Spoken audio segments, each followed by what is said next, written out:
সোহা আলতো হাতে শ্রাবণের চুলে হাত বুলিয়ে দিতে শুরু করে। সকালে সোহার ঘুম ভাঙার পর শ্রাবণকে রুমে পায় না। বুঝতে পারে জিমে চলে গেছে। অসুস্থতার জন্য এই কয়েকদিন যায়নি। শোয়া থেকে উঠে বিছানা গুছিয়ে ফ্রেশ হতে যায়। বিয়ের পর গত রাতের ঘুমটা ভালো হয়েছে। এর আগে রাতগুলো তো শ্রাবণের যন্ত্রণায় ঠিকমতো ঘুমাতেই পারেনি। শ্রাবণ গত রাতে ঘুমিয়ে যাওয়ার পর সারা রাত আর ঘুম থেকে ওঠেনি। শোয়ার ফরজের আগে আগে ঘুম হালকা হয়ে এসেছিল। তখন শ্রাবণ ওর বুকে মুখ গুজে জড়িয়ে ধরে ঘুমিয়েছিল। রাতে নড়াচড়াও করেনি বোধ হয়। দুজনের ঘুম ভালো হয়েছে গত রাতে। ফ্রেশ হয়ে এসে দেখে শ্রাবণ ফিরে এসেছে। শোয়া বের হতে শ্রাবণ ভেতরে প্রবেশ করে।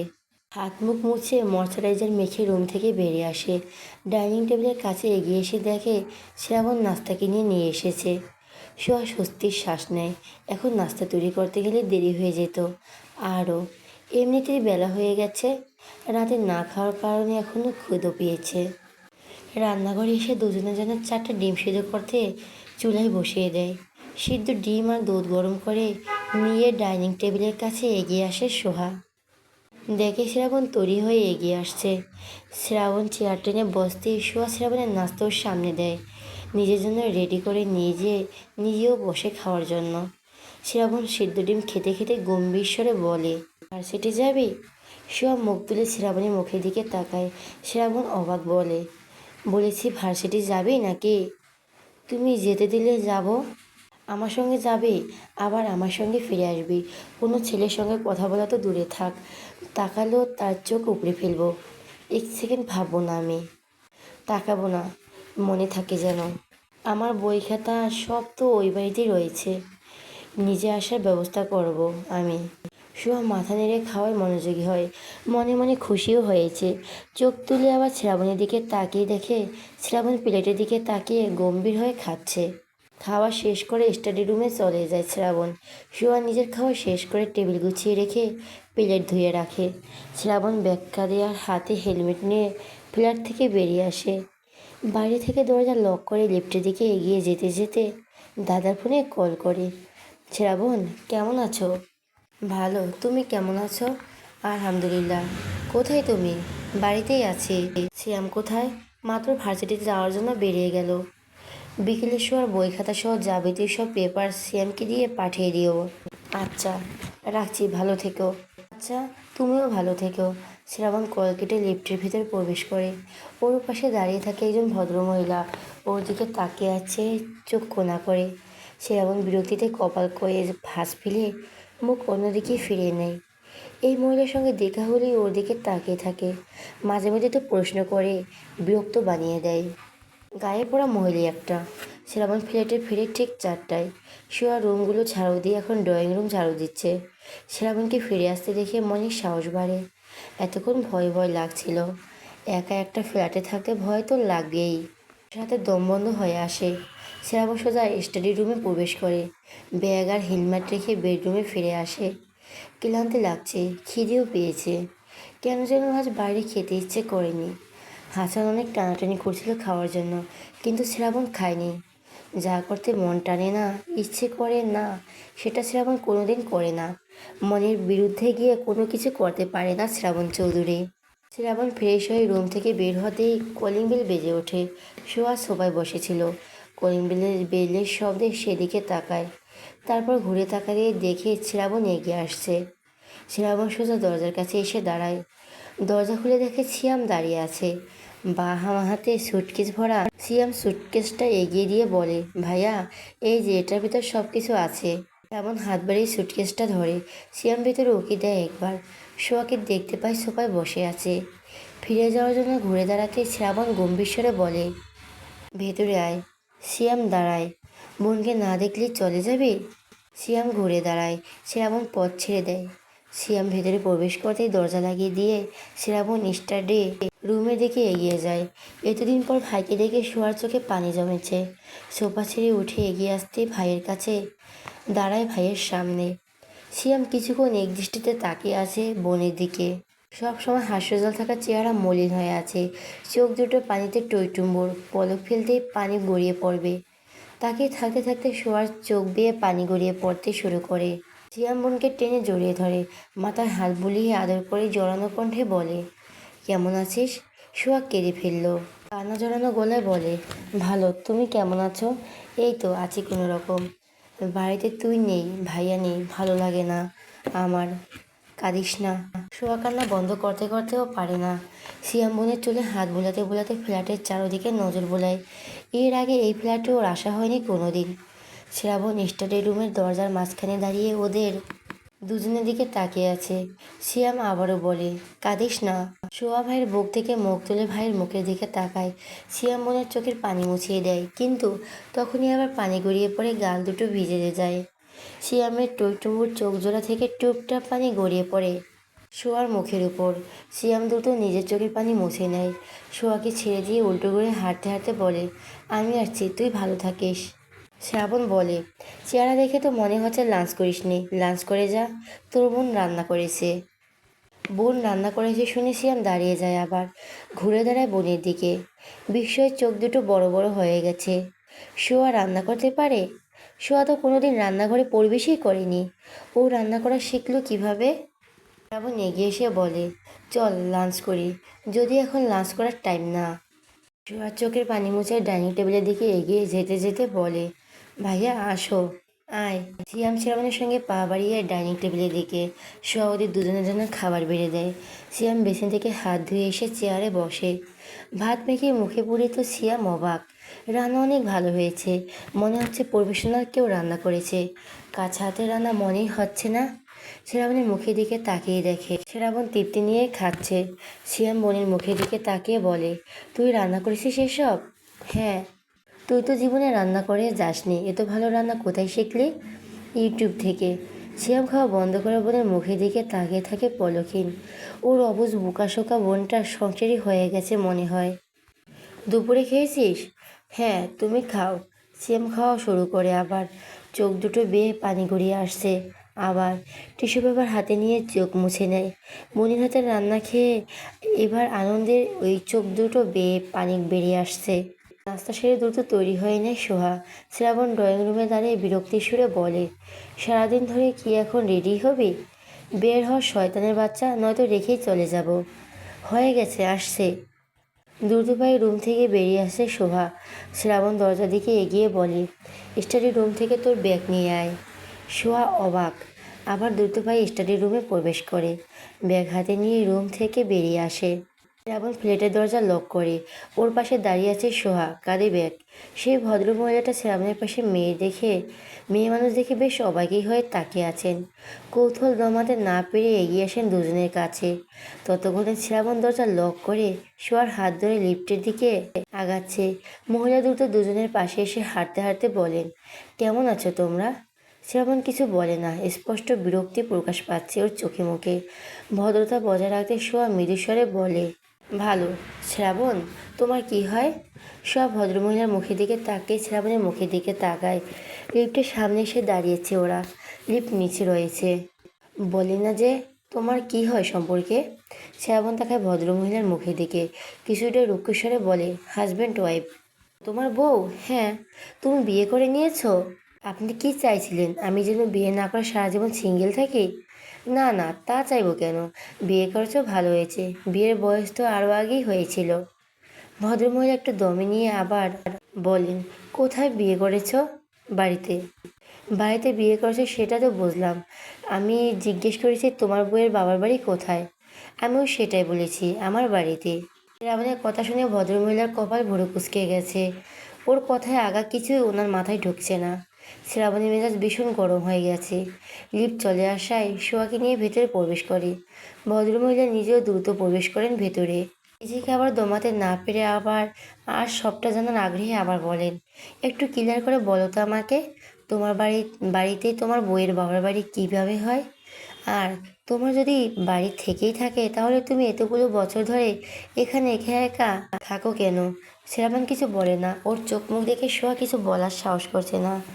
মহিলা বেশি কথা বলে বুঝতে পারছে। লিফট নিচে পৌঁছতে শ্রাবণ সোয়াকে নিয়ে বেরিয়ে আসে। ভদ্রমহিলা পিছু ডেকে বলেন, ক্লিয়ার করে বলো তো, বলে তো যাও পুরোটা। শ্রাবণ সোহাকে টেনে নিয়ে পার্কিং লটের দিকে এগিয়ে যায়। সোহা পেছনে ফিরে একবার তাকিয়ে আবার সামনের দিকে তাকায়।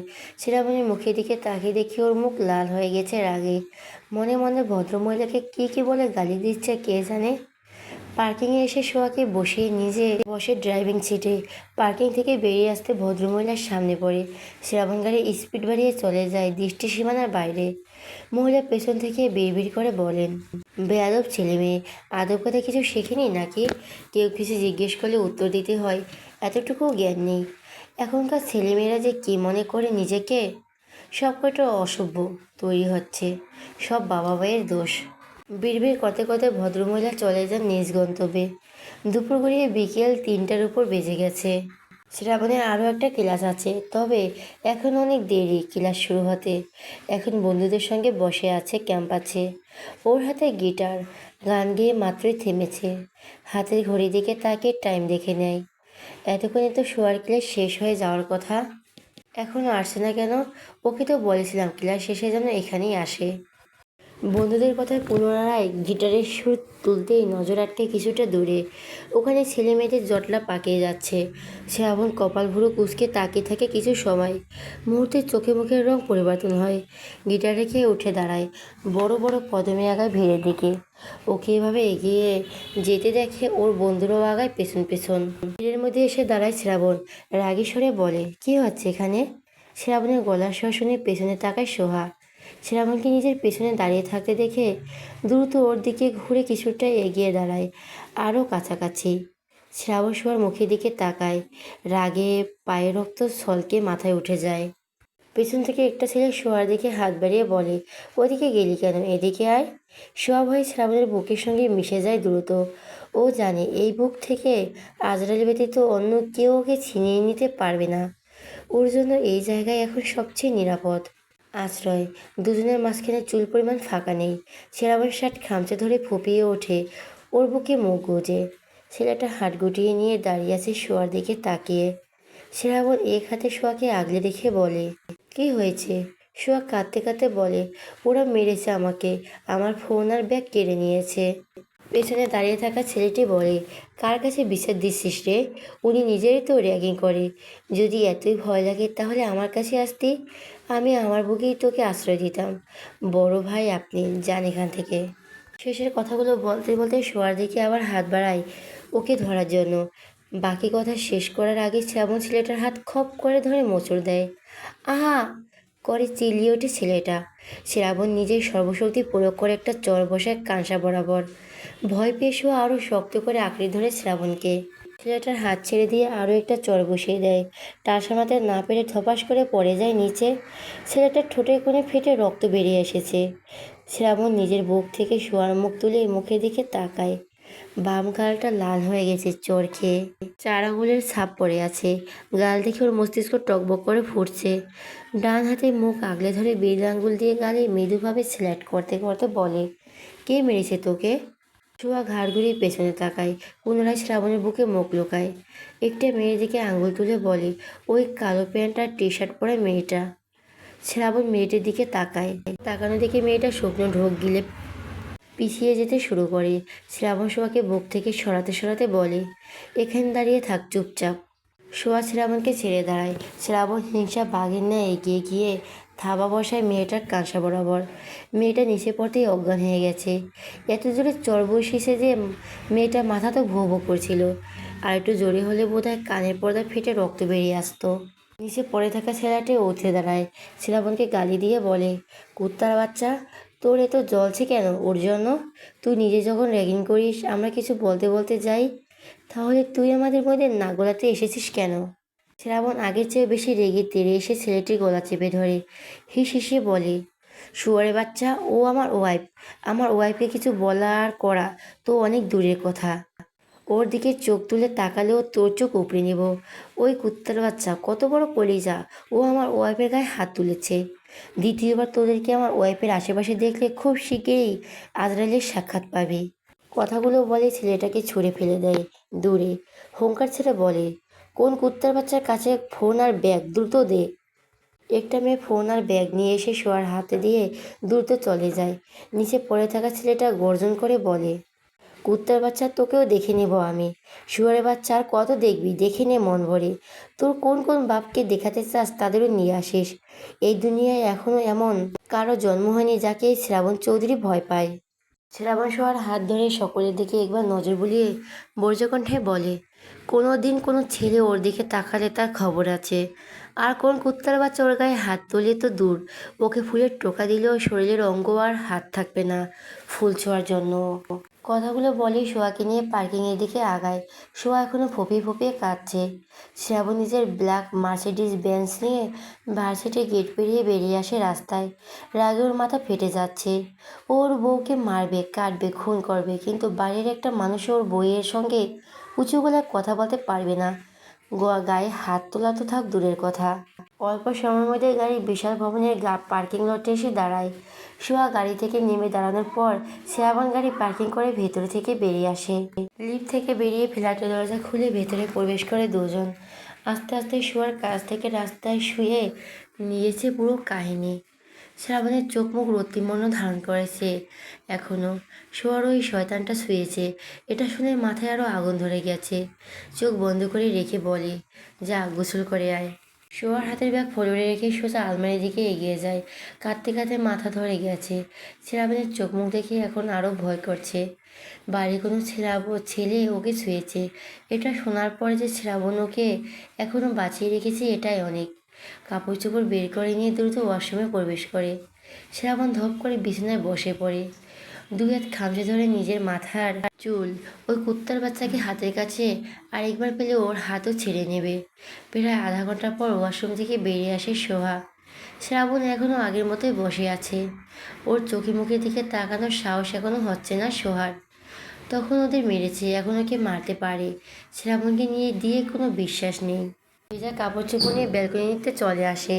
শুকনোগুলো তুলে নিয়ে ভেজাগুলো মেলে দেয়। রুমে ফিরে আসতে দেখে শ্রাবণ উদাম গায়ে দাঁড়িয়ে আছে। টাওয়াল দে। সোয়া দ্রুত চুল থেকে টাওয়াল খুলে শ্রাবণ টাওয়াল হাতে ওয়াশরুমে দিকে পা বাড়িয়ে বলে, কফি নিয়ে আয়। সোয়া রুম থেকে বের হয়ে যায়। শ্রাবণের শাওয়ার ছেড়ে নিচে দাঁড়িয়ে রইল সোজা হয়ে। সোয়ার বলা কথাগুলো এখনও কানে বাজছে। ওই কুত্তা বাচ্চাকে সামনে পেলে সত্যি সত্যি মারবে আবার। শ্রাবণ চৌধুরীর ওয়াইফকে ছোঁয়ার স্বাদ মিটিয়ে দেবে চিরদিনের জন্য। রাগে ওর কপাল আর ঘাড়ে প্রত্যেকটা রগ ভেসে আছে। হাত মুষ্টিবদ্ধ করে রাখার কারণে হাতের রগগুলো ভেসে উঠেছে আবার। শ্রাবণ কোনোদিন মেয়েদেরকে র্যাগিং করে না। সেদিন প্রথম সোয়াকে র্যাগিং করার জন্য নিয়েছিল আর অমন একটা ডেয়ার দিয়েছিল ওকে। শ্রাবণ আগে থেকে জানে সোয়ার মায়ের চরিত্র সম্পর্কে। ও পুরোপুরি ধারণা ছিল সোয়া মায়ের মতোই হয়েছে। মা, খালা, নানি সবগুলোর চরিত্র তো একই, ফুলের মতো পবিত্র। শ্রাবণ ভেবেছিল সোয়ার ডেয়ার পূরণ করার জন্য ওর বন্ধুকে কিস করবে, কিন্তু ওকে ভুল প্রমাণ করে ওর বন্ধুকে কিস করার জন্য রাজি হয়নি। নাচতে বলে তাও রাজি হয়নি। শেষে কান ধরে উঠবস করছিল। সেদিন একটু হলেও সোয়ার প্রতি ওর ধারণা বদলেছিল। কিন্তু যখন শামার চৌধুরী কল করে এ ব্যাপারে বলেন, তখনই ওর মস্তিষ্কে আগুন ধরে যায় আর সোয়াকে কেলানোর ভূত ভর করে মাথায়। গোসল সেরে বেরিয়ে এসে দেখে সোয়া কফির মগ নিয়ে দাঁড়িয়ে আছে। ড্রেস না পরে কফির মগ হাতে তুলে নেয়। সোয়ার মুখের দিকে তাকিয়ে দেখে চোখ দুটো এখনও পানিতে টইটুম্বর হয়ে আছে। কী খাবি এখন? যা রান্না কর। সোয়া বেরিয়ে যায় রুম থেকে। শ্রাবণ কফির মগে চুমুক দিয়ে ড্রেসিং টেবিলের সামনে এসে দাঁড়ায়। ঘুরে ফিরে বারবার ওই শয়তানটার চেহারা চোখে ভাসছে আর শরীরে আগুন ধরেছে। এখন হাতের কাছে পেলে কী যে করতো শ্রাবণ নিজেও জানে না। ও মেনে নিতে পারছে না ওই ছেলে সোয়ার হাত ধরেছিল। প্রায় 1.5 ঘন্টা পর রুম থেকে বের হয় শ্রাবণ। রাগ কিছুটা কমেছে এখন। রান্নাঘরে এসে দেখে সোয়া পানিতে হাত ডুবিয়ে দাঁড়িয়ে আছে। কপাল ভরে কুঁচকে বলে, রান্না হয়েছে? হ্যাঁ, তুমি গিয়ে বসো, আমি সব নিয়ে আসছি। পানি থেকে হাত তুলতেই হাতের জ্বালা বেড়ে যায়। হাত ঝাড়তে ঝাড়তে চুলের কাছে এসে দাঁড়ায় ভাতের পাতিল নামানোর জন্য। শ্রাবণের কাছে এগিয়ে এসে হাতটা ধরে দেখতে দেখতে বলে, হাতে কি হয়েছে? কিছু না। কিছু হয়নি তাহলে এভাবে ঝাঁকড়াচ্ছিস কেন? সোয়া চুপ করে থাকে। শ্রাবণ হাতের দিকে ভালোভাবে নজর দিয়ে বলে, হাত এমন লাল হয়েছে কেন? কি হয়েছে? কতক্ষণ ধরে হাত ভিজিয়ে রেখেছিস? হাত জ্বলছে। কেন? মরিচ ধরার জন্য। শ্রাবণ হাতের দিকে তাকিয়ে আছে। সোয়ার হাতের আঙুলগুলো কাঁপছে। অনেকক্ষণ ধরে বোধহয় পানিতে হাত ডুবিয়ে রেখেছে। হাতের চামচ কুঁকড়ে গেছে, লাল হয়ে গেছে পুরো হাত। প্রত্যেকদিন রান্নার সময় এমন হয়? মাথা নাড়ে সোহা। শ্রাবণ সোহার মুখের দিকে তাকিয়ে থাকে। যন্ত্রণায় সোহার চোখ মুখ কাতর দেখাচ্ছে, চোখ দুটো টলমল করছে। শ্রাবণ সোহাকে টেনে নিয়ে আবার সিঙ্কের পাশে দাঁড় করায়। পানিতে হাত ডুবিয়ে দিয়ে ফ্রিজ থেকে আইস কিউব বের করে নিয়ে আসে। আইস কিউব বাটিতে পানি দিতেই সোহা বলে, আর লাগবে না, তুমি গিয়ে টেবিলে বসো, আমি ভাত বেড়ে নিয়ে আসছি। চুপচাপ দাঁড়িয়ে থাক। সোহা পানিতে হাত ডুবিয়ে শ্রাবণের মুখের দিকে তাকিয়ে থাকে। যেরাই শ্রাবণ সবসময় ওকে কষ্ট দিতে, যন্ত্রণা দিতে ভালোবাসে, সে আজ ওর যন্ত্রণা কমানোর চেষ্টা করছে। শ্রাবণের চোখ মুখ গম্ভীর, দেখে অনুমান করার সাধ্য কারো নেই ও কি ভাবছে। আজ সকালে সোহার ঘুম আগে ভাঙে। নড়াচড়া করতে গেলে বুঝতে পারে শ্রাবণ ওকে আষ্টে পৃষ্ঠে জড়িয়ে ধরে আছে, গায়ের উপর আছে। আস্তে আস্তে শ্রাবণের হাত পা সরিয়ে দেয়। উঠে বসতে গেলে চুলের টান লাগে। ব্যথা পেয়ে পুনরায় শুয়ে পড়ে। মুখ দিয়ে মৃদু শব্দ বেরিয়ে এসেছে। ওর নাড়াচাড়া শ্রাবণের ঘুম হালকা হয়ে আসে। নড়াচড়া পুনরায় সোয়াকে জড়িয়ে ধরে নিশ্চুপ হয়ে যায় আবার। সোয়া শ্রাবণ হাত সরিয়ে দিতে দিতে বলে, সকাল হয়ে গেছে, জিমে যাবে না? কটা বাজে? সোয়া শ্রাবণের হাত থেকে নিজেকে ছাড়িয়ে নিয়ে ফোনের সময় দেখে বলে, 5:30টার উপর। 5:30টার উপর বাজে। শোয়া থেকে উঠে বসে শ্রাবণ। রাতে ঘুমের ওষুধ খেয়ে ঘুমিয়েছিল, সেই জন্য সকালে ঘুম ছাড়তে চাইছে না। অল্প সময়ের মধ্যে ফ্রেশ হয়ে বেরিয়ে যায় জিমে যাওয়ার জন্য। সোয়া নিজেও ফ্রেশ হয়ে রুম থেকে বের হয়। তখনই ফ্ল্যাটে প্রবেশ করেন মাজেদা আন্টি। ওনার হাতে অল্প কিছু সবজি আছে, হয়তো ওদের জন্য নিয়ে এসেছে। উনি সোয়ার সঙ্গে টুকটাক কথা বলে রান্নাঘরে প্রবেশ করেন। গতকালকে জমিয়ে রাখা থালা বাসন ধুয়ে পরিষ্কার করে রেখে দেন গুছিয়ে। রান্নাঘর পরিষ্কার করে ড্রয়িং রুম ঝাড়ু দেন। মাজেদা আন্টি নাস্তা তৈরি করতে দিলেই সোয়া বলে, নাস্তা তো বাইরে থেকে নিয়ে আসে। আমাকে তো শ্রাবণ গতকাল বলেছিল এখন থেকে সকালে সে নাস্তা বানিয়ে দেওয়ার জন্য। ওহ, দুপুরে কে কে খাবে? নাস্তা তৈরি করে দুপুরে খাবার তৈরি করে রেখে যাব। দুপুরে খাবার তো আমিই তৈরি করি। আমাকে বলেছে দুপুরে আর রাতের রান্নাও করে রেখে যেতে। সোয়া আর কিছু বলে না। রান্নাঘর থেকে বের হওয়ার জন্য ঘুরে দাঁড়াতেই মাজেদা আন্টি বলেন, তুমি শ্রাবণের আপন চাচাতো বোন? সোয়া আবার ঘুরে তাকায়, মাথা নাড়ে, হ্যাঁ বোঝায়। মাজেদা আন্টি আবার বলেন, শ্রাবণের সঙ্গে বাড়িতে কোনো ঝামেলা হয়েছে? ও বাড়িতে গিয়ে থাকে না কেন? বিয়ের সময় গিয়ে শুধু কিছুদিন ছিল। সোয়া মনে মনে কিছু একটা ভেবে বলে, আমি তো সেভাবে কিছু জানি না, ছোটবেলা থেকে এমন দেখে আসছে। তোমরা একে অপরকে আগে থেকে ভালোবাসতে? না, পারিবারিকভাবে বিয়ে তোমাদের? সোয়া চুপ করে থাকে, কথা বলছো না কেন? ভাইয়ের ইচ্ছে হয়েছিল বিয়ে। ও, শ্রাবণ কিন্তু খুব ভালো ছেলে। সোয়া জোরপূর্বক মৃদু হেসে বলে, সোয়া আর দাঁড়ায় না রান্নাঘরে। রান্নাঘর থেকে বেরিয়ে বেডরুমে চলে আসে। ওকে আর রান্না করতে হবে না ভেবেই অনেক আনন্দ হচ্ছে। এখন থেকে আর হাত জ্বলা করবে না। জানলার পর্দা সরিয়ে গিলাস খুলে দেয়। বাইরে থেকে সকালের হিমেল হাওয়া এসে ছুঁয়ে যায় ওর সারা অঙ্গ। চোখ বুজে লম্বা একটা শ্বাস টেনে নেয়। কেন যেন ভালো লাগছে এখন, আনন্দ আনন্দ ফিল হচ্ছে। আজকেও সোয়াকে নিয়ে ভার্সিটিতে এসেছে শ্রাবণ। গাড়ি থেকে বের করে বন্ধুদের কাছে এগিয়ে আসে। আশেপাশে ছেলেমেয়েরা ওদের দুজনের দিকে তাকিয়ে আছে, বিশেষ করে মেয়েরা তাকিয়ে আছে শ্রাবণের দিকে। শ্রাবণ আগে থেকে ভার্সিটির ক্রাশ বয়। ওর লুক, পার্সোনালিটি, অ্যাটিটিউড সকল মেয়ের নজর কাড়ার জন্য যথেষ্ট। মেয়েদের ধারে কাছে যাওয়া তো দূর, চোখ তুলে তাকিয়েও দেখে না কখনো। গতকালই বোধহয় কোনো মেয়ের দিকে ভালোভাবে তাকিয়েছিল আর একটা চর বসিয়েছিল। গতকালকে শ্রাবণকে দেখে তো অনেক মেয়ে রীতিমতো ফ্যান্টাসিতে ভুগছে। সব মেয়ে তো শ্রাবণের মতো জীবনসঙ্গী চায়। ওর মতো জীবনসঙ্গী হলে আর কি লাগে। সোয়ার ভাগ্য নিয়ে কথা বলছে অর্ধেকের বেশি মেয়ে। এই মেয়েই প্রথম শ্রাবণের কাছে র্যাগিং হয়েছিল, আর এই মেয়েকে বিয়ে করে নিল শ্রাবণ। কি ভাগ্য মেয়েটার। শ্রাবণ হাসানের দিকে তাকিয়ে বলে, তোর মামাতো বোন ফার্স্ট ইয়ারে না? হ্যাঁ। কোন ডিপার্টমেন্টে? ইংরেজি। আজকে এসেছে? হ্যাঁ। ওকে ডাক এখানে। কেন? দরকার আছে, ডাক।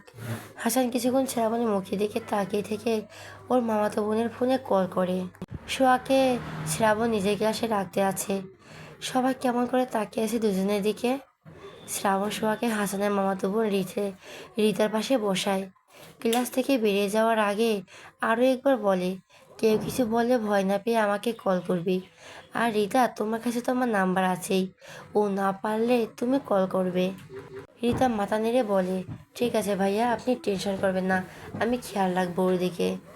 শ্রাবণ ক্লাস থেকে বেরিয়ে যায়। ওর সাথে সাথে পা মিলিয়ে হাসান নিজেও বেরিয়ে যায়। ক্লাসের সব মেয়েরা কৌতূহল নিয়ে সোহার দিকে তাকিয়ে আছে। মনের মধ্যে অনেক প্রশ্ন জমা হয়ে আছে, কিন্তু করতে পারছে না। রিতা নিজে কৌতূহল দমাতে না পেরে বলে, সোহা। সোহা দরজার দিক থেকে দৃষ্টি সরিয়ে রিতার মুখের দিকে তাকিয়ে বলে, হ্যাঁ বলো, তুমি আর শ্রাবণ ভাই সত্যি সত্যি কাজিন? হ্যাঁ। তাহলে ভাইয়া সেদিন তোমাকে র্যাগিং করতে দিল কেন? করতে দেয়নি, সে নিজেই করেছিল। আস্তে আস্তে বললেও রিতা শুনতে পায়। বিস্ময় নিয়ে বলে, ভাইয়া নিজে সেদিন র্যাগিং করেছিল? হ্যাঁ। তোমার রিলেশন করে বিয়ে করেছ? সোয়া দুদিকে মাথা নেড়ে না বোঝায়। রিতা তাকিয়ে থাকে সোয়ার মুখের দিকে। আবারও অনেক প্রশ্ন গিজ করছে মাথায়, কিন্তু এত প্রশ্ন করলে সোয়া কি মনে করবে এটা ভেবে করছে না। হাসানের কাছে অনেক প্রশ্ন করেছিল। গত রাতে বজ্জার ছেলে একটা প্রশ্নের উত্তর দেয়, আর একটা প্রশ্নের উত্তর দেয়নি। উল্টো ওকে ঠেলে রুমের বাইরে বের করে দিয়ে দরজা লাগিয়ে দিয়েছিল মুখের উপর। শোয়ার ক্লাস শেষ হলে শ্রাবণ নিজে এসে ওকে নিয়ে যায়। শ্রাবণের আজকে আর কোনো ক্লাস নেই। সোয়াকে ফ্রন্ট সিটে বসিয়ে নিজে বসে ড্রাইভিং সিটে। বন্ধুদের কাছ থেকে বিদায় নিয়ে ছুটে চলে ফ্ল্যাটের দিকে। হাসান বাইক স্টার্ট দেবে এমন সময় তড়িঘড়ি করে রিতা এসে ওর বাইকের পেছনে উঠে বসে। বিরক্তিতে হাসানের কপাল কুঁচকে গেছে, যদিও হেলমেটের জন্য বোঝা যাচ্ছে না তা। সামনের দিকে দৃষ্টি রেখে চরম বিরক্তি সুরে বলে, তোকে বলছি না আমার বাইকের পেছনে বসবি না? নাম। নামো না, তুমি তো এখন বাড়িতেই যাবে, তাহলে আমাকে নিতে সমস্যা কোথায়? বাচালের বাচ্চা বাচাল, নাম আমার বাইক থেকে। তোর সঙ্গে বকবক করতে পারবো না আমি। তুমি আমার সামনে আমার আম্মুকে বাচাল বলছো আবার? 100 বার বলবো, তোর মায়ের সামনেই বলবো আবার। তোর মা বাচার সঙ্গে তুইও। নাম এখন। নামবো না, ধাক্কা দিয়ে ফেলে দিবে কিন্তু। তাও? হাসান ঘাড় ঘুরিয়ে রিফাতের মুখের দিকে দেখার চেষ্টা করে বলে, নাম বলছি। রিতা এক হাতে হাসানের কাঁধের উপর রাখে। হাসান ঝাড়ি মেরে সরিয়ে দিয়ে বলে, ছবি না আমাকে বজ্জাত ছিমড়ি, নাম বাইক থেকে। রিতা হাসানের কোমর জড়িয়ে ধরে সুর তুলে বলে, নাম বো না। হাসান আশেপাশে নজর বুলায়, কয়েকজন তাকিয়ে আছে ওদের দিকে। বেশি কিছু না বলে বাইক স্টার্ট দিতে দিতে বলে, আজ বাড়িতে ফিরে তোর ঠ্যাং বেঁধে উল্টো করে ঝুলিয়ে রাখবো। রিতা মুখ ভেঙচে কাটে। হাসানের কোমর ছেড়ে কাঁধের উপর এক হাত রেখে শক্ত করে ধরে বসে। গেট পেরিয়ে ভেতরে প্রবেশ করে হাসানের বাইক। রিতা বাইক থেকে নেমে বাড়ির ভেতর গিয়ে এগিয়ে যায়। হাসান বাইক পার করে নিজেও ভিতরে যাইয়ে আগায়। ড্রয়িং রুমে আসতে নানি আর মামির সঙ্গে দেখা হয়। হাসানের চেহারা দেখে ওর নানি ওর মুখের দিকে তাকিয়ে বলেন, নানা ভাই চেহারার এই হাল কেন? কি হয়েছে? হাসানের চোখ মুখ গম্ভীর করে বলে, তোমার নাতনিকে বিয়ে দিয়ে বাড়ি থেকে বিদায় করার ব্যবস্থা করো দ্রুত। কেন, কি হয়েছে আবার? বড় হয়েছে, বিয়ে দিতে হবে না? বিয়ে দিয়ে দাও, পাত্র খুঁজে বের করো, ঠেকা পড়েনি আমার। কথাগুলো বলে ধূপধাপ পা ফেলে নিজের রুমের দিকে এগিয়ে যায়। রীতের মা মিসেস রিমা শাশুড়ি মায়ের মুখের দিকে তাকিয়ে বলেন, আজ কেমন খেপে গেছে কেন? রীতা বোধহয় কিছু করেছে বা বলেছে। হতে পারে, কারো থেকে তো কারোর জেদ কম না। 30 মিনিট পরে নিচে নেমে আসে হাসান। পরনে ধূসর রঙের টি শার্ট আর ট্রাউজার। চুলগুলো ভেজা এলোমেলো হয়ে আছে। গোসল সেরে নিচে নেমে এসেছে। মিসেস রিমা রান্নাঘর থেকে তরকারি গরম করে নিয়ে ডাইনিং রুমে প্রবেশ করেন। হাসান চেয়ারে বসে পানি পান করছে। রিতা এখনও আসেনি নিচে। মিসেস রিমা হাসানের জন্য খাবার বেড়ে দেন। হাসান মামির মুখের দিকে তাকিয়ে বলে, তুমি খেয়েছো? হ্যাঁ নানু খেয়েছে, তুমি খাও। হাসান খাওয়া শুরু করে। মিসেস রিমা হাসানের মুখের দিকে তাকিয়ে থাকেন এক দৃষ্টিতে। হাসান প্লেটের দিকে দৃষ্টি রেখে বলে, কিছু বলবে? মিসেস রিমা দৃষ্টি সরিয়ে নিয়ে বলেন, না কি বলবো, রান্না দারুণ হয়েছে। মিসেস রিমা কিছু বলবে না, এর মধ্যে রিতা ডাইনিং রুমে এসে প্রবেশ করে। চেয়ার টেনে বসতে বসে হাসানের দিকে এগিয়ে তাকায়। দুজনের চোকাচোকি হতে হাসান দৃষ্টি সরিয়ে নিয়ে বিড়বিড় করে বলল, রিতা কপাল বুড়ো কুঁচকে হাসানের দিকে তাকিয়ে থেকে মনে মনে বলে, খচ্চর বাচ্চা, নিশ্চয়ই বিড়বিড় করে বকা দিচ্ছে আবার। বিকেল 5টা। লাইব্রেরি থেকে বেরিয়ে আসে স্পর্শ। চোখ মুখ মলিন, বিষণ্ণতায় জেগে ধরেছে পুরোপুরি। হাসি খুশি ছেলেটার মুখের হাসি মিলিয়ে গেছে একেবারেই। বাসাটির গেট পেরিয়ে বাড়ি বেরিয়ে আসতেই দেখে গাড়ির পাশে দাঁড়িয়ে আছে সিয়াম আর জামাত চৌধুরী। স্পর্শকে দেখে দুজন এগিয়ে আসে ওর দিকে। স্পর্শ নিজেও আগে দুজনের দিকে। সিয়াম প্রত্যেকদিনই আসে ওর সঙ্গে দেখা করার জন্য। জামাত চৌধুরী নিজেও আসেন নাতিকে দেখার জন্য। বাড়িতে ফিরিয়ে নিয়ে যাওয়ারও অনেক চেষ্টা করেছেন, কিন্তু স্পর্শের জেদের কাছে হার মানতে হয়েছে। স্পর্শ কিছুতে বাড়িতে ফিরবে না। তনিমা চৌধুরী অনেকবার এসেছিলেন ছেলের কাছে, কিন্তু স্পর্শ দেখাই করেনি ওনার সঙ্গে। দূর থেকে দেখেই সরে গেছে সেখান থেকে। শামীম রেজা চৌধুরী তো দেশের বাইরেই রয়েছেন। স্পর্শের সঙ্গে যোগাযোগ করার চেষ্টা করেছে, কিন্তু ব্যর্থ হয়েছেন। স্পর্শ বাবা মা আর খালাকে সব জায়গা থেকে ব্লক করে দিয়েছে। এই তিনজনের সঙ্গে কোনো রকম সম্পর্ক রাখতে চান না। শামাত চৌধুরী মেজনাদিকে জড়িয়ে ধরে বলেন, কেমন আছো দাদু ভাই? আলহামদুলিল্লাহ, তুমি কেমন আছো? দুপুরে খাওনি? চোপু কেমন শুকিয়ে আছে কেন? খাবো একটু পর। এখনো খাওনি? এত অনিয়ম করলে তো অসুস্থ হয়ে পড়বে ভাই। স্পর্শ চুপ করে থাকে। খাওয়া? ওর তো বেঁচে থাকতে ইচ্ছে করে না আর। শামাত চৌধুরী ছেড়ে দিতেই শিয়াম এসে ভাইকে জড়িয়ে ধরে বলে, ভাইয়া বাড়িতে ফিরে চলো। আর ফিরে যেতে বলিস না। কেমন আছিস? ভালো। স্পর্শের চোখ দুটো পানিতে টইটুম্বুর হয়ে গেছে। শামাত চৌধুরী নাতিদের দিকে তাকিয়ে বলেন, গাড়িতে বসে দুজন। আমি বাড়িতে যাব না দাদা ভাই। বাড়িতে যাব না? তাহলে কোথায় নিয়ে যাবে? রেস্টুরেন্টে আসো। দুই ভাই দাদার সঙ্গে উঠে বসে। স্পর্শ উদাস হয়ে বাড়ির দিকে তাকিয়ে রইল। ওদের তিন ভাইয়ের মতো জীবন যেন কারো না হয়। শ্যামা চৌধুরী স্পর্শ দিকে তাকিয়ে আছেন। শ্রাবণ কিছুটা মুভ অন করলেও স্পর্শ এখনো পারেনি। ও এখন সেই দিনটার মধ্যে ডুবে আছে। কিছুতেই বেরিয়ে আসতে পারছে না। শ্রাবণের সঙ্গে শোয়া আছে, ওর বন্ধুরা আছে। স্পর্শের সঙ্গে তো কেউ নেই। স্পর্শ বাড়ির মানুষদের সঙ্গে মিশতে পারে না। ওর একটাও বন্ধু নেই শ্যাম ছাড়া। শ্যামও আলাদা ভার্সিটিতে পড়ে। শ্রাবণের চেয়ে এখন স্পর্শের জন্য বেশি খারাপ লাগে ওনার। ছেলেটা এত বড় আঘাত পেয়েছে যে হাসতে হাসতে কাঁদতে ভুলে গেছে, কথা বলতে ভুলে গেছে, কাউকে কিছু বলতেও পারে না, সহ্য করতে পারে না। ভালোবাসা হারিয়ে যখন ভঙ্গুর হয়ে পড়ল, তখন বাবা মায়ের আসল এই রূপ একদম গুটিয়ে দিল। এমন উঠে দাঁড়ানোর মতো শক্তিও নেই ওর। ওর ভেতরে এমন অনুভূতি নেই যেটা একমাত্র ও আর আল্লাহ তাআলা ভালো জানেন। দুপুরে খাবার খেয়ে বেরিয়ে গেছিল শ্রাবণ। এখন রাতে 9টা বেজে গেছে, কিন্তু এখনও ফেরেনি। শোয়ার দুরু দুরু বুকে বালিশ জড়িয়ে ধরে বসে আছে, ব্ল্যাঙ্কেট দিয়ে মাথা পর্যন্ত ঢেকে। নিচে কুকুর ডাকছে। রুমে বসে স্পষ্ট শুনতে পাই সোহা। কুকুরের ঘেউ ঘেউ শুনে আরও ভূতের ফিল হচ্ছে সব কিছু। এই শ্রাবণ ফিরল কখন? ধমক খাওয়ার ভয়ে বেচারি কলও করছে না। জানি তো শোয়া রাতে একা থাকতে ভয় পায়, তবুও কেন তো রাত পর্যন্ত বাইরে থাকে? সন্ধ্যার পর বাইরে না গেলে কি হয়? ধমক খাওয়ার ভয় ডর ঝেড়ে ফেলে ফোন হাতে নিয়ে শ্রাবণের ফোনে কল করে। ভূতের ভয়ে মরার চেয়ে শ্রাবণের ধমক খেয়ে বেঁচে থাকা অনেক ভালো। শোয়া এখন মরতে চায় না। মাত্র তো 19 বছর। প্রথমবার রিং হতে ফোন রিসিভ হয়। ওপাশ থেকে ভেসে আসে শ্রাবণের কর্কশ গলার স্বর। কি হয়েছে, ফোন দিচ্ছিস কেন? কোথায় তুমি, কখন ফিরবে? জাহান্নামে আছি, আসবে? শোয়া শুকনো ঢোক গিলে জিভা দিয়ে ঠোঁট ভিজিয়ে বলে, আমার ভয় লাগছে, তুমি দ্রুত আসো। তো একটা ডাইনির বাচ্চা হয়ে এ তো কিসের ভয়? সামনে থেকে শ্রাবণের গলার স্বর বেশি আসছে। মুখ তুলে দরজার দিকে তাকিয়ে দেখে শ্রাবণ রুমে চলে এসেছে। শোয়া কান থেকে ফোন নামিয়ে নেয়। শ্রাবণ এমনভাবে তাকিয়ে আছে যে মনে হচ্ছে এখনই ওকে ধরে কাঁচা চিবিয়ে খেয়ে ফেলবে।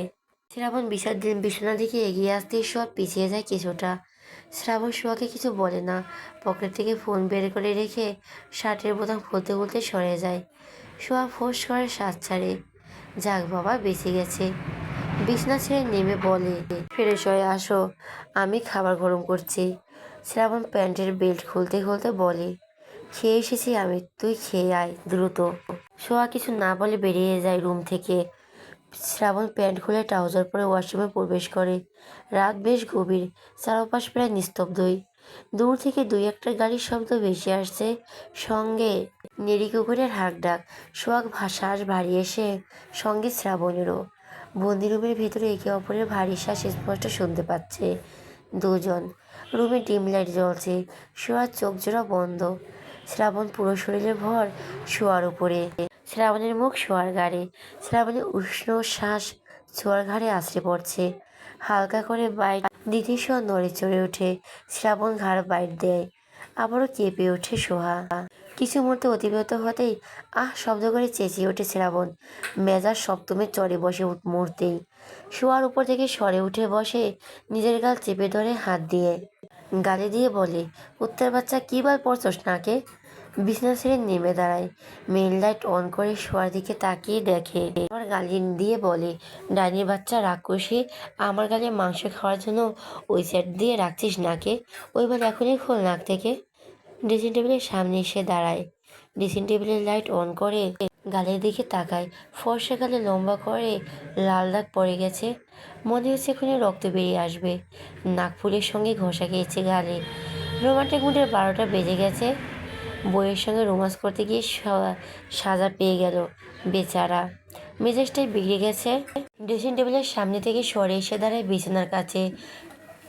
শোয়া থেকে উঠে বসেছে। নাকের নাকফুলটা দেখে মেজাজ আরও বিগড়ে যায়। ধমক দিয়ে বাসখাস গলায় বলে, শয়তানের বাচ্চা, আমার বালটা এখনো নাকে দিয়ে রাখছিস? খোল, নতুন নাক টেনে ছিঁড়ে ফেলবো। শ্রাবণের কথা শুনে ভয়ে দ্রুত নাকফুল খোলার চেষ্টা করে। অনেক শক্ত হয়ে লেগে আছে। ও নিজেও তো নাকে ব্যথা পেয়েছে নাকফুলের চাপ পেয়ে। শ্রাবণ যখন নিজের খোঁচা খোঁচা দাঁড়িয়ে ওলা গাল দিয়ে ওর গালে ঘষা দেয়, তখনও তো নিজেও ব্যথা পায়। গাল জ্বলে ওঠে খোঁচা খোঁচা দাঁড়িয়ে ঘষা খেয়ে। ওর নিজেরও তখন চিৎকার করে বলতে ইচ্ছে করে, তোমার খোঁচা খোঁচা দাড়িওয়ালা গাল দিয়ে আমার গালে ঘেঁষবে না। শুধু কি গালে, গলার ঘাড়েও জলার ধরিয়ে দেয় বদলোকটা। নিজের দোষে ব্যথা পেয়ে এখন এসেছে ওকে বকাঝকা করতে। অনেক চেষ্টার পর নাকফুল খুলতে সক্ষম হয় সোয়া। নাকে ব্যথা করছে। সেই বিয়ের দিন অনিমা চৌধুরী নাকফুলটা পরিয়ে দিয়েছিল, এরপর আর খোলা হয়নি। শ্রাবণের ধমক খেয়ে বিয়ের দিন রাতে বাকি সব জুয়েলারি খুলে ফেলেছিল নাকফুল বাদে। শ্রাবণের কপাল ভরে কুঁচকে কিছু সময় তাকিয়ে থাকে সোয়ার মুখের দিকে। নাকফুল খুলে ফেলার কেমন যেন লাগছে সোয়াকে দেখতে। চেহারা সৌন্দর্য অনেকটাই কমে গেছে, ভালো লাগছে না দেখতে। জগ থেকে গ্লাসে পানি ঢালতে ঢালতে বলে, নাকফুল পর। সোয়া শ্রাবণের মুখের দিকে তাকিয়ে থাকে। শ্রাবণ পানি পান করে বলে, কি বলেছি বুঝতে পারিসনি? নাকফুল পর। তুমি না খুলতে বললে, এখন পরতে বলছি, পর। শ্রাবণের কর্কট গলার স্বর শুনে পুনরায় নাকফুল পরে। শ্রাবণ কিছুক্ষণ সোয়ার মুখের দিকে তাকিয়ে থেকে লাইট অফ করে বিছানায় উঠে শুয়ে পড়ে। গাল জ্বলছে। এই দাগ মিশতে কতদিন লাগবে আল্লাহ তালাই ভালো জানে। শোভা নিজেও শুয়ে পড়ে দূরত্ব বজায় রেখে। বেটা বজ্জাত সবসময় নিজের মর্জি চাপিয়ে দেয় ওর উপর। ভালো হয়েছে, ওর নিজেই তো কিছু করতে না বলতে পারবে না। ওর হয়ে ওর নাকফুল নিয়ে নিল। আমাদের ঘুম ভেঙে যায়। চোখ বন্ধ রেখে বিছানা হাতে ফোন খোঁজে। এক হাতে তখনও শোয়াকে জড়িয়ে ধরে আছে। ফোনের সময় দেখে নিয়ে ফোন আবার রেখে দেয়। কাত হয়ে চিত হয়ে শোয়। শোয়াকে শক্ত করে জড়িয়ে ধরায় রাখার কারণে শোয়ার বুকের উপর উঠে গেছে। শোয়ার ঘুম ভেঙে যায়। নিজেকে শ্রাবণের বুকের উপর আবিষ্কার করে বুকের উপর থেকে নেমে যেতে চায় দ্রুত, তবে শ্রাবণের জন্য পারে না। শ্রাবণ শক্ত করে চেপে ধরে আছে দু হাতে। ছাড়ো। শ্রাবণ ছাড়ে না, শোয়াকে জড়িয়ে ধরে রেখেছে। শোয়া থেকে উঠে বসে। পরে যাওয়ার ভয়ে শোয়া দ্রুত আঁকড়ে ধরে শ্রাবণকে। শ্রাবণকে আঁকড়ে ধরতে গিয়ে নখের আঁচড় দিয়ে দিয়েছে শ্রাবণের উন্মুক্ত পিঠে। ভয়ে পেট থেকে হাত সরিয়ে নেই দ্রুত। নিশ্চিত বকা খাবে এখন। শ্রাবণ শোয়াকে একইভাবে ধরে রেখে বিছানা ছেড়ে নেমে দাঁড়ায়। শোয়া নিজেকে শূন্যে আবিষ্কার করে খামচে ধরেছিল শ্রাবণের হাত। শ্রাবণ চেঁচিয়ে উঠে শোয়াকে ছেড়ে দেয়। বেচারি ঠাস করে পড়ে নিচে। লাইট অন করে ডান হাতের দিকে তাকায় শ্রাবণ। শোয়ার নখের আঁচড় কেটে গিয়ে রক্ত বেরিয়ে এসেছে, জ্বলছে এখন। শোয়ার নিচ থেকে উঠে দাঁড়ায়, ব্যথা পেয়েছে। শ্রাবণের দিকে তাকিয়ে দেখে শ্রাবণ কটমট করে তাকিয়ে আছে। মনে হচ্ছে রাগে চোটে এখন ফেটেই যাবে। শ্রাবণ সজোরে ধমক দিয়ে বলে, কুত্তে বাচ্চা, খুলবে খাবি নাকি আমাকে? জীবনের মাংস খাসনি? শোয়া নিজের নখের দিকে তাকায়। শ্রাবণের হাতের চামড়া ও নখের ভিতর ঢুকে রয়েছে। পুনরায় শ্রাবণের দিকে তাকে ভয়ে ভয়ে বলে, আমি ইচ্ছে করে করিনি, ভয় পেয়ে ধরতে গেছি। শ্রাবণ ওয়াশরুমের দিকে এগিয়ে বলে, কিছুই করিনি, তাতেই পেট হাতের চামড়া খামচে তুলে ফেলেছিস। কিছু করলে না জানি কে করতে। ওয়াশরুম থেকে বেরিয়ে হাতের নখ বড় দেখলে প্লাস দিয়ে টেনে পুরোটাই তুলে ফেলবো। বলতে বলতে ভিতরে ঢুকে ধরম করে দরজা লাগায়। কেঁপে উঠে হাতের দিকে দিকে তাকায় সোহা। নখগুলো তো ছোট ছোটই। ও তো কোনো কালই হাতে পায়ের নখ বড় করে না। ওর হাতের নখ ধার বেশি। মাঝে মধ্যে ওর নিজের নখ দিয়ে নিজের চামড়ায় উঠে যায়। শ্রাবণের ভয়ে নেল কাটার খুঁজতে শুরু করে, কিন্তু পায় না। ওয়াশরুমের দরজা নক করে। ভেতর থেকে শ্রাবণের কড়কড় গলার স্বর ভেসে আসে। কি হয়েছে? নেল কাটার কোথায়? আমি সাথে করে নিয়ে এসেছি। সোয়া শুকনো ঠোঁট জোড়া জিভা দিয়ে ভিজিয়ে বলে। খুঁজে পাচ্ছি না। ড্রেসিং টেবিলের ড্রয়ারে খুঁজে দেখ। সোয়া ড্রেসিং টেবিলের ড্রয়ারের সামনে এসে দাঁড়ায়। পুনরায় তন্ন তন্ন করে খুঁজতে শুরু করে। অনেকক্ষণ খোঁজার পর পায়। ফ্লোরে লেটা দিয়ে বসে হাত পায়ের নখ কাটতে শুরু করে। দোষ করবে নিজে আর শাস্তি দেবে ওকে। বজ্জাত ছেলে। কে বলেছিল ওভাবে ওকে ধরে উঠে বসতে আর বিছানা থেকে নামতে? শোয়ার নখ কাটা হতে হতে শ্রাবণ গোসল ছেড়ে বেরিয়ে আসে। শোয়া বসে থেকে উঠে নীল কাটাটা আগের জায়গায় রেখে দেয়। শ্রাবণীর দিকে একবার তাকিয়ে নিজের ড্রেস নিয়ে ওয়াশরুমে প্রবেশ করে। শ্রাবণীর ফর্সা চকচকে পিঠ লাল হয়ে আছে। প্রায় 10 মিনিট পেরিয়ে যায়। শ্রাবণ ওয়াশরুমের দরজা ধাক্কা দিয়ে বলে, ডাইনির বাচ্চা, সারাদিন কি এখন ওয়াশরুমে বসে থাকবে নাকি? বের হচ্ছিস না কেন এখনো? কি করছিস ভিতরে? হঠাৎ দরজা ধাক্কা আর শ্রাবণের বাসখাই গলার স্বর শুনে চমকে ওঠে সোহা। শ্রাবণ এখনো জিমে যায়নি? মারলি নাকি? কথা বলছিস না কেন? নাকি আরেক বেটার কথা ভাবতে ভাবতে বের হওয়ার কথা ভুলে গেছিস? হয়ে গেছে, আসছে।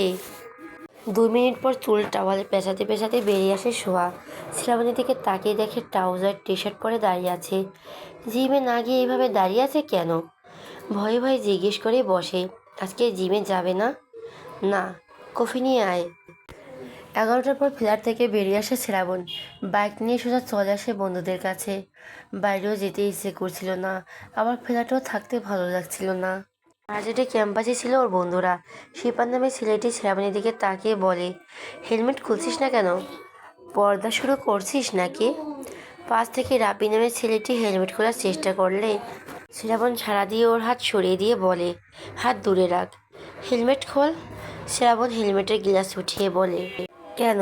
হাসানের নজর পড়ে শ্রাবণের ডান হাতের দিকে। লাল হয়ে ফুলে আছে একটি ছোট ক্ষত। শ্রাবণ, তোর হাতে কি হয়েছে? শ্রাবণ সহ বাকিদের নজর ওর হাতের দিকে পড়ে। রাব্বি থাবা দিয়ে হাতটা ধরে বলে, দেখি তো মনে হচ্ছে খামচির দাগ। আরে, আমাদের ভাবি খামচি দিয়েছে?